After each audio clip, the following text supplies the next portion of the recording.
Hello guys, good morning. So welcome to my YouTube channel. This is Autoboyson.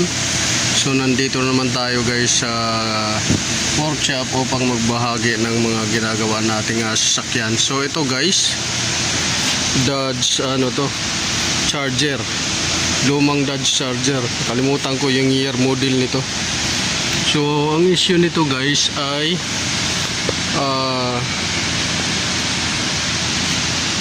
misfire at saka may correlation. So misfire at saka may correlation. So ano ang nagiging dahilan? So mechanical muna tayo ngayon guys. Aircon, wala pang parts yung mga waiting nating sasakyan. So isa sa nagiging dahilan guys ng misfire or correlation ay ito, yung timing na yan. Yan. Pagka lumuwag yung nito guys, lumuwag yung ito timing chain, kahit nakalahating ngipin lang, pag may misfire yan at saka correlation. Lalo na itong hydraulic tensioner, pagka hindi na siya malakas bumomba, hindi niya hihigpitan ng gusto itong chain. Yan yung isang dahilan. Isang dahilan ito, hydraulic tensioner. Kung mahina na to bumumba, lusot na yung pressure, hindi niya ito tulak ng husto to chain, luluwag, ngayon tatalon ng isang ngipin. Yan yung minsan kadalasan na nagmi-misfire, tsaka correlation, check engine din. Tapos pagka unat na yung chain, itong chain na to, pagka unat na, yan yung pangalawang reason. So ito, pagka mahina yung bomba, misfire.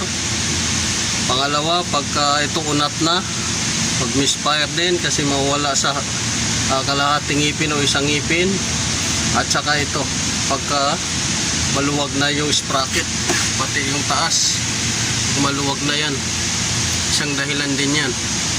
At saka yung wala sa timing. Yan.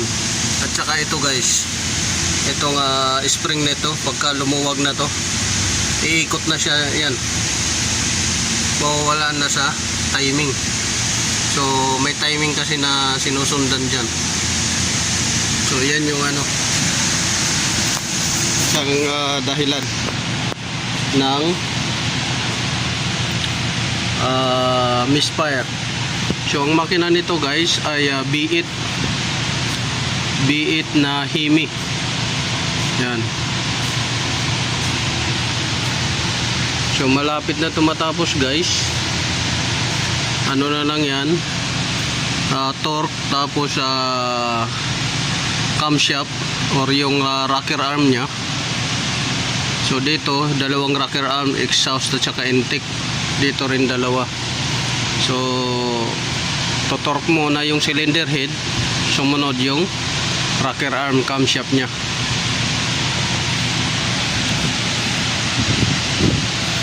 So yan yung isang nagiging dahilan. So yung timing nito, ayan, yung timing mark dito,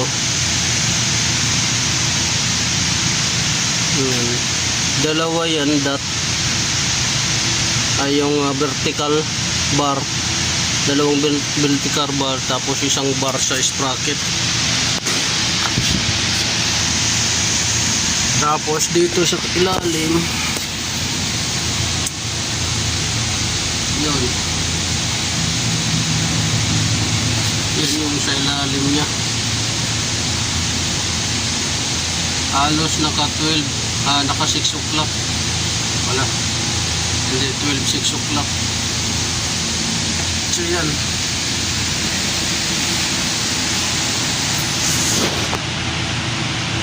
Yan yung ginagawa natin ngayon guys.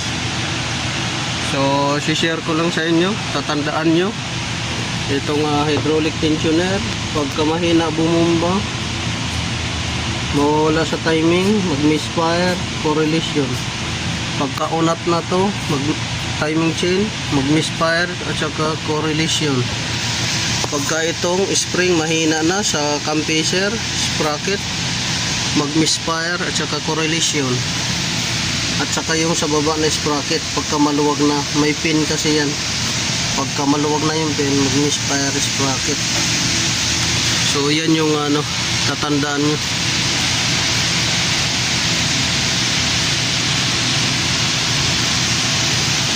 Isang dahilan yan tungkol doon sa sprocket. So yun lang guys, sana nakatulong to guys sa inyo. Dodge Charger, kung hindi ako nagkamali, nasa 2008 hanggang 10 to na model. So this is Autoboyson. So good morning.